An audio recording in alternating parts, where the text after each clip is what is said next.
Okay, Darla and Chuck. So I am here about to walk in. I've got all the lights on. 6295 Bay Bluff Square in Daphne. Just a stone's throw is the Mobile Bay.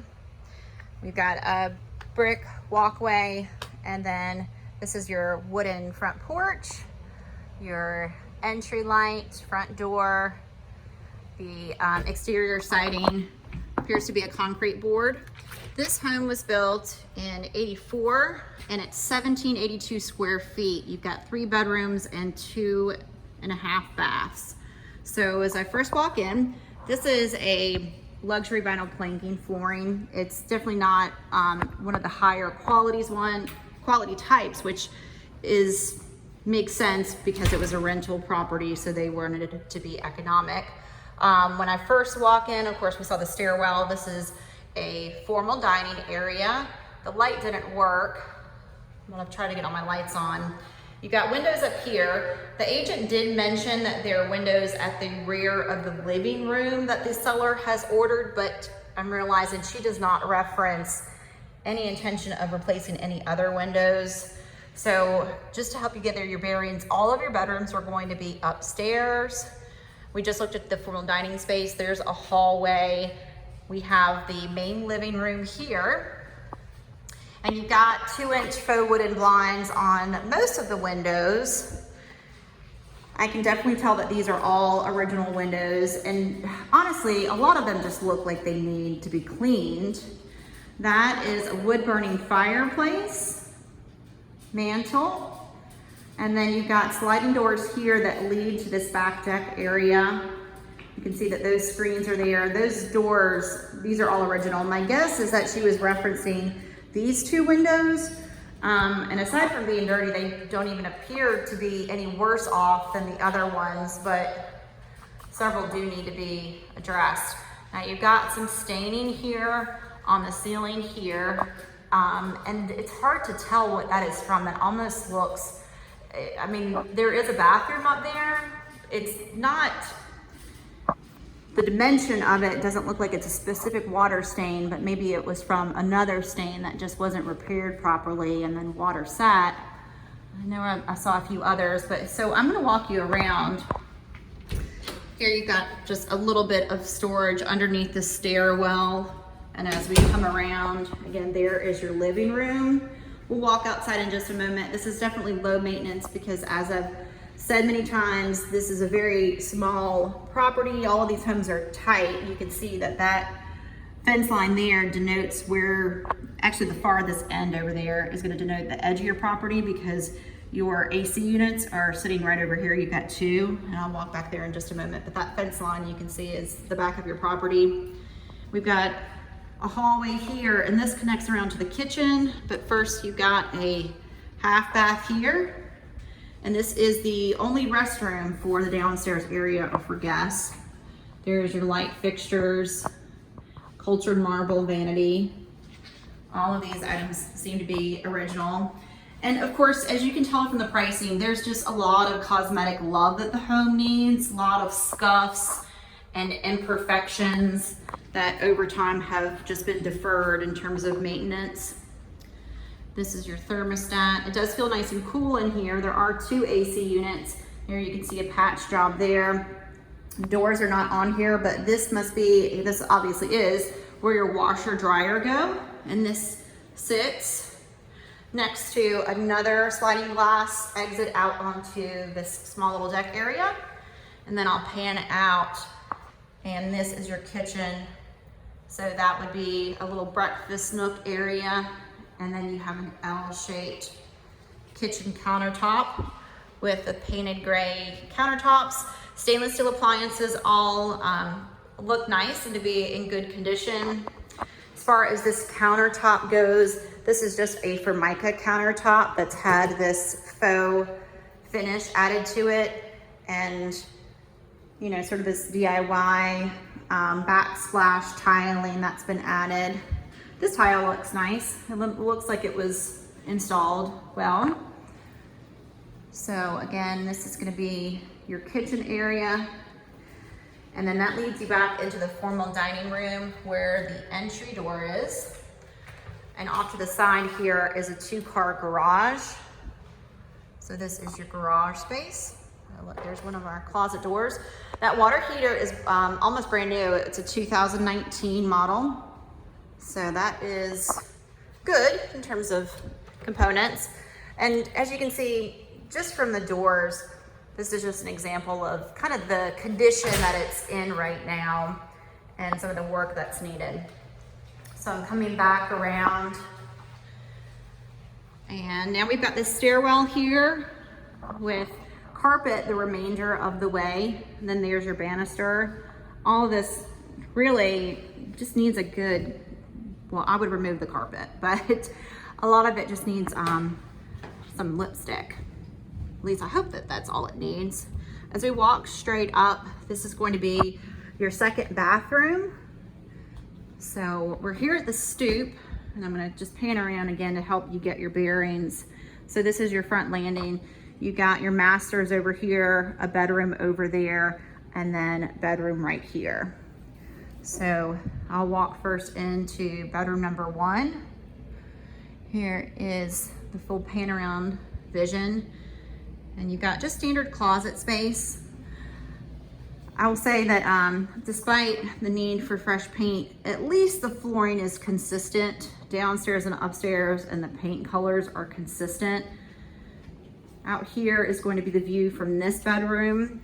So that is the neighbors, and these are all bayfront homes. So very affluent homes. But definitely this is not your typical subdivision area. I did actually meet and speak with the neighbors who said that there are no restrictions or covenants that they have to follow, no HOA fees. And although the MLS is advertising deeded bay access, that access no longer exists, which I'll touch on in just a moment. So this is linoleum flooring, and again, just your basic, you've got a his and hers vanity. Those are your light fixtures, cultured marble countertop, and then lavatory, as well as your shower. And there's your tub. Okay, so I'll continue to talk. The deeded bay access, as far as the original plat, which is a few generations ago, you can see stains on the floor, show that there was intended to be deeded bay access between 2 homes that are on the street next door. Apparently, those homeowners developed that area, and because it was not contested within a reasonable amount of time, and in addition, the homeowners of this area, no one seemed interested apparently in pulling together any money to develop it, it no longer exists. So that is your master closet. And this is your master bathroom. So you've got this tile here, single vanity,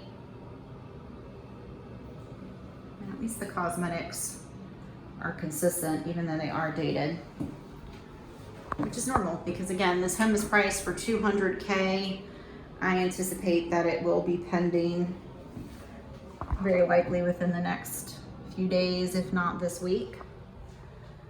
Here is going to be your view outside of the master. So there's the neighbors. Right down there is the AC. The neighbors are Terry and Dan, and they are owners, but this home, as well as 2 others that surround us, are rental properties. So now I'm coming back out of the master, curving around. We're facing south right now. So that's the home across the street. And then this is your 3rd bedroom. And again, it's essentially the same in terms of condition of all the other rooms. Lots of scuffs and just dirt that have accumulated on the walls. Outside of some stains, honestly, I've seen much worse carpet. So It's not terrible, but carpet is inexpensive to replace. So that would be hopefully a fairly affordable. So let's talk about major components. There's 2 AC compressors outside. One had the manufacturer date of 2015. The other one, I could not find the manufacturer's date, but it has, it looks to be of similar age. So I would say within the last 10 years. I do not know the age of the roof, but I'm going to take a look in just a moment. So this is the back deck area. And the agent mentioned the seller's intention to replace some wood rot. So my guess is this is at least one of the areas that is intended to be replaced. You can see up top, you got some damage there to the soffit. And then over here, you have a little more. I see now why they're replacing that window at least. The other one doesn't look to be as bad a shape. Oh no, well, it's still bad in terms of the framework. And then back over here, they have these pavers. And again, this is your back property line. This is the patio that leads off of the kitchen. And then it just ends back there. Over here is the street where I was parked when I started the video. So here is your side of the home. And then there's the stop sign, and over that way, that's Highway 98. So hopefully this was helpful. As I walk down here, I'm not seeing any other major structural rot or damage. Again, definitely some of the windows and probably these screens, these sliding doors should and need to be replaced. Outside of that, and again, I can't tell from the roof, but in terms of major components, seems like the majority of the work here is structural. Now, again, I did spot some signs where there may have been some water damage at some point, either from just a plumbing issue or air conditioning. But the good news is that the home does not smell unusual. It doesn't have a bad smell. Fortunately, no one has smoked in here. It honestly just has the smell of just kind of, you know, stuffiness and vacancy. So I give it a thumbs up, honestly. Again, your back and the front, and then there are the, let me come back out here. This is your view from the front porch and then down the way. And it was over to the left where there was at one time a bay access point that was never really developed or usable and has since been assumed. So there you go. Talk to you soon.